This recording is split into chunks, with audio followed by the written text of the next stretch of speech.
Hello, this is Unscripted and Unfiltered with Magda. So, I have this community that I established with some of my friends whilst being still in Mexico, and it's called Radiant Feminine Sisterhood because we've noticed that we as a women, we love gathering together. We love that there's something special when women can sit together in a circle, can support one another instead of like hating or judging, just showing up there for one another.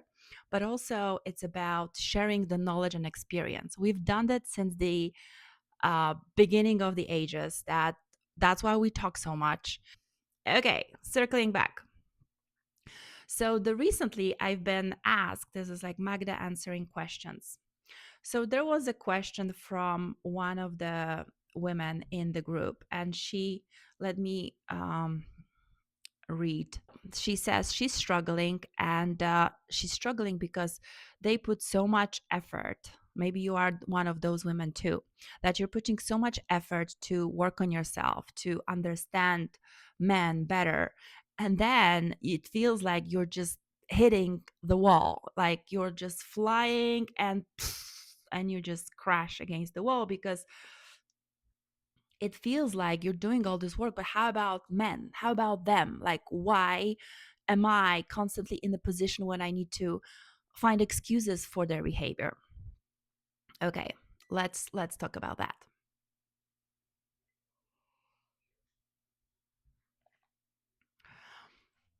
As I please don't excuse any man's behavior that you don't feel serves you.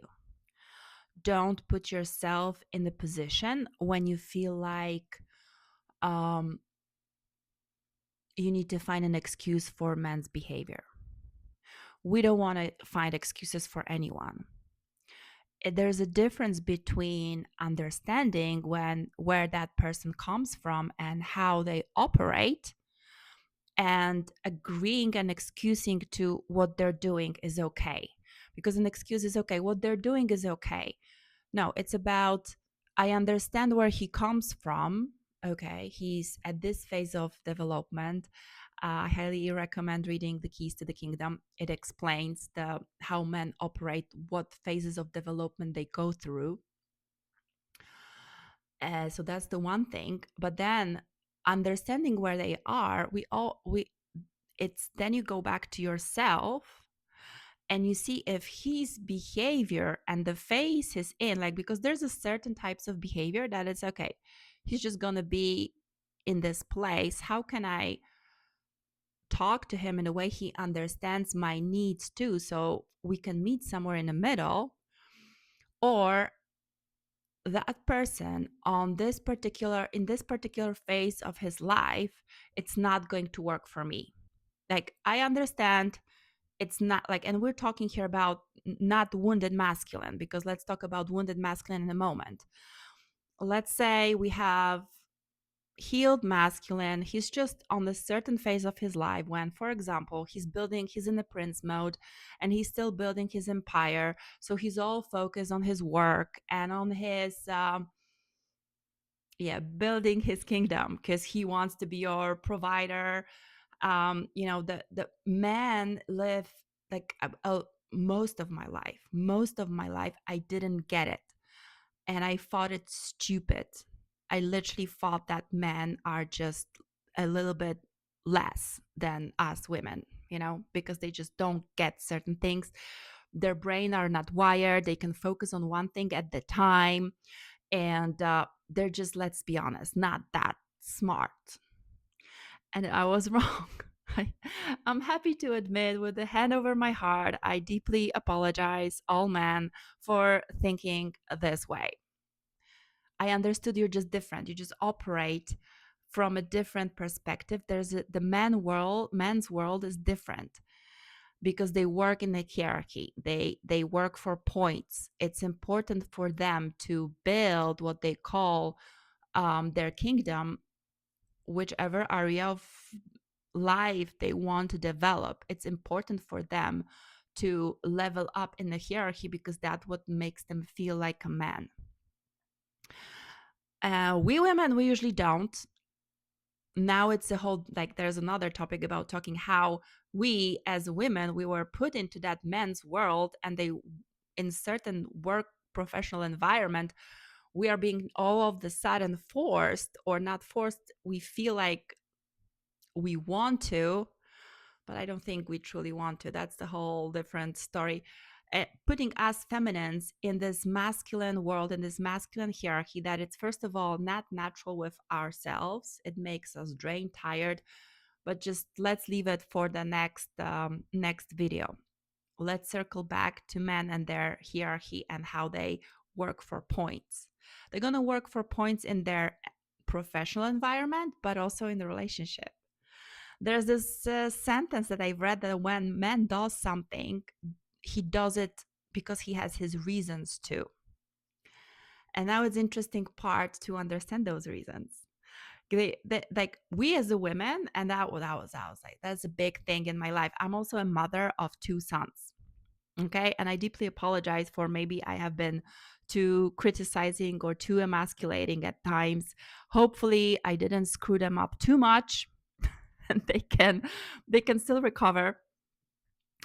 Anyways, anyways,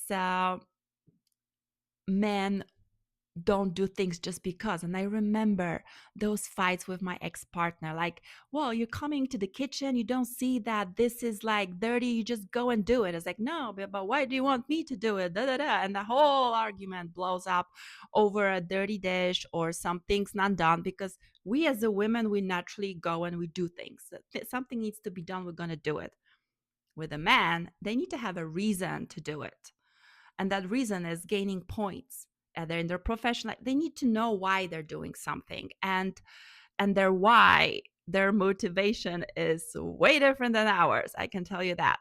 So if you circle back to hierarchy, it needs to give them something, right? Like the points, like making you happy. That's why giving them that appreciation, we're like, feel like a lot of women from my environment, maybe because we were so self-sufficient, independent most of our lives.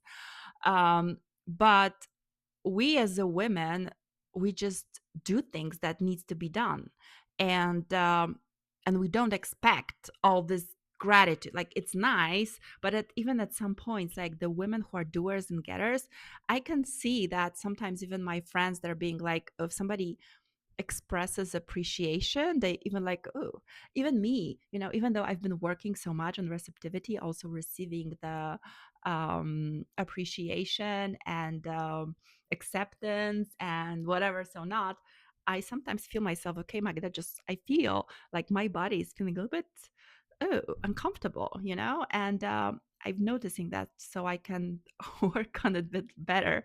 Gives me information. Okay, Magda, there's something going on there. But men, that appreciation that you're giving them, those are the points. It kind of gives them something, right? So then when you track back to the men always do something for a reason and they collect points, your appreciation, your happiness are the points that they are collecting. That's simple.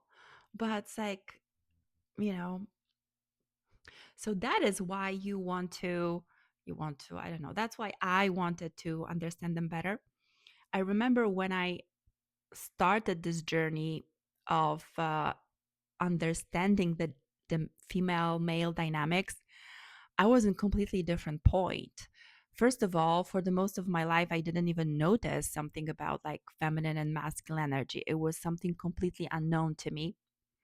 Then when I discovered that, it still took me another almost a year, almost a year to embark on a journey when, okay, now I know that there's a feminine energy, masculine energy, how it makes me feel when he's in the masculine, when I'm in my feminine. And then I was guided to take part in this amazing book club. Super grateful for that. And I remember after the first meeting how triggered I was. I was almost like, annoyed with what I heard there. You know, the women and the girls, ages anywhere from 20s to 60 plus, some of them single, some of them married with kids for like 20 years, 25 years. So all genre of women. And then they're like more advanced with the knowledge that was new to me, sharing like the advice that girls, you should do this, you should do that. I was so triggered. I was so triggered and angry, and all of me was like screaming, like, this is just big BS. And this is just another way how to manipulate those retarded men. Um, that was me. And I'm sorry for that again.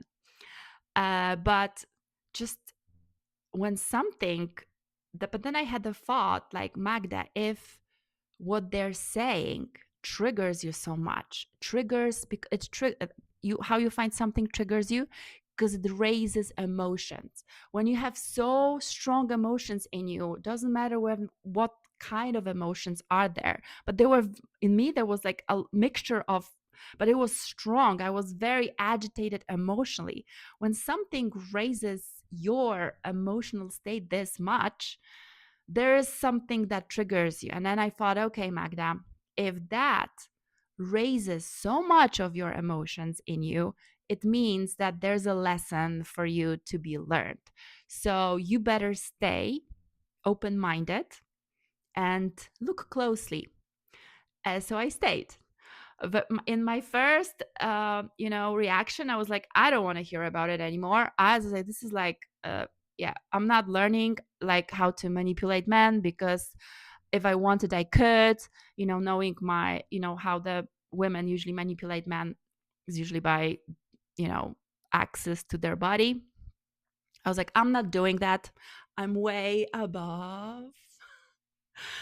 And but then I was like, okay, but maybe that's not the case here. Like, girl, you need to like hold your horses and just stay and just listen and just keep on reading. So I stayed. I kept on reading. I kept on showing up for those book club meetups. And world around, I started changing. I started understanding more. And men around me started changing and showing up differently. I took a After a breakup, I took a while to before I decided to go on another dates. It took me a while, but then I started. I think when I was ready, a man showed up and invited me to go on a date. I was this against dating that I didn't have a dating apps for many, many months, even though I started dating. So, of course, there's an energetic level and something that everybody so talks about, the law of attraction, but it was so much more. And if you're interested in the more spiritual, I do have a channel when I talk about spirituality a bit more. Anyways, what I wanted to summarize, answering also the question, it is not about so much about um, finding excuses for behavior, because you need to circle back to yourself to understand what you like, what you don't like. This journey, this healing journey, and this learning about man has been in the same time a journey of learning about myself. And here in this podcast, I will share some of the knowledge that I've learned. I have a case study, and some girls are laughing that I should talk about my suitors. And let's say I will share some of the knowledge that I've learned. Um, the biggest surprise for me was that when I was learning about understanding men better, it helped me with understanding myself better. And through being more kind, open minded, understanding how they operate, it pretty much circled back to me, myself, and I, of understanding what I want in a man, what is acceptable for me, where do I want to go. Every single time, every single man that I've met on this journey, um, when I was bitching about he's not showing up, blah blah blah, he's not emotionally available, it very much circled back to me and my emotional availability. When we don't have a strong enough core of knowing who we are, knowing our worth, their toxic behavior will hurt us. When we are very sovereign and emotionally stable, their behavior is just their behavior. Maybe it will be like, mm, but it's not going to be the end of the world. It's not going to be another heartache. It's just sometimes we feel heartache because we see the potential in them that they are not willing to, because it's almost like, oh, if he just is just a little bit more, and he could be the man he's wants to be. But so then when we try to coach them and to navigate them, don't. That's the whole point. Don't date potential. See him where he is, but you don't have to meet him on the level he's in. Because if you're on a different level, you just say, thank you very much, and but this is not for me. I um I need and expect on this part of my journey something different. Obviously, we don't usually talk to him like that. You can keep it to yourself, because you know what speaks loudest to a man? Your actions. It's not writing them a long paragraphs. It's not talking at them, coaching, giving them lessons, because if he only, yeah, well, he's not going to listen, because they don't listen to words. They don't use language in this for the same reasons as we do. The actions, they respond to actions. You just take your energy back to yourself. If he's doing something that you don't approve of, you just remove yourself from the picture. You just take your energy back to yourself. And then when he comes back, but when he does something that you like, oh yeah, don't forget to praise, because he's now building up his points.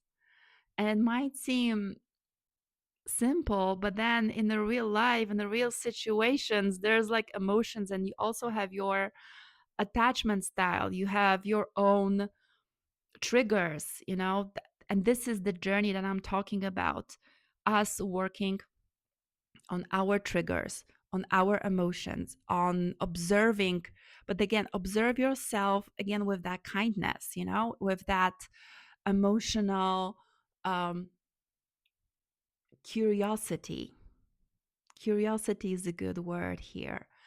So be curious about, where does certain behavior in me comes from? Why does it bother me? Why do I allow? Oh, he's not calling me again, and it triggers me and it makes me angry. Okay, that's too much, because I've allowed this. That's his pattern of behavior. Do I want to allow it or not? Okay, I don't want to depend. Like, my mood cannot depend on whether he's gonna call me or not. Let's set up rules. Let's decide of what works for me, what doesn't. Let's think about, why am I still entertaining connection with this man that I know he's not giving me what I want? Or do I really want this? Because maybe you don't. Like me. I thought I want a relationship, but maybe I'm just not ready yet. Yeah, but we learn so much from one another. And yeah, in my last relationship, I've learned a lot. I've been also on a date when my words triggered very much the person I've been talking to.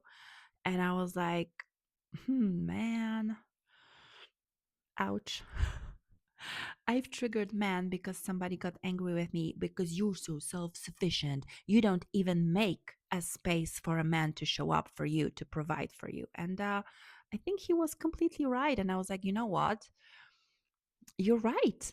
I probably don't. I don't know how it's like how it's done.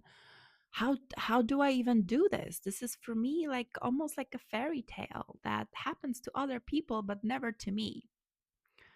And he was like sitting at that table like what's going on. Anyways, that's another story. So long story short, let's focus on ourselves. We don't have influence other people. We can always come back to ourselves. And it's always about the story that we're telling ourselves. And it's not about finding, don't excuse his behavior. If he hasn't shown up for you the way you needed to, it's like, okay, man, like it's your loss. It really is. But do I need to write to him a message saying it's your loss? No, it's like, okay, you didn't call me. You said you would. I am not gonna chase you up. Man, I am me. I am worthy of love, of a person who shows up for me. And yes, there were thoughts in my head. Maybe something happened to him, but we've been there. If something happened to him and he didn't message me, well, maybe that's not the relationship level we are in. So, and yeah, but there's another part to this. I'm smiling because it's difficult to have a partner who's intuitive. And I know, yeah, I do pick up on energies. I do the tarot readings. And even when I'm doing the readings for a collective, if his energy is like circling around, I will pick up on it because it's like, I think was it yesterday that I was doing a reading and it's just like, no, he wanted to speak first. He needed to be listened first. And then I had a reading more about collective, but probably when it's, if they wanted me to put that message out there, there's probably collective that also needs to hear this message. My name is Magda and it was lovely having you here today. Subscribe to my channel, leave me a comment below. Um, if you have questions, don't hesitate to ask them. Please be graceful, kind, and respectful in the comment section below. And if you want to connect with me or know a little bit more about my knowledge, uh, or you want to share something, there's more information in the description below, as well as my Instagram channel, where you find shorter versions of Magda Rumbles. Okay, love you. Take care. See you soon.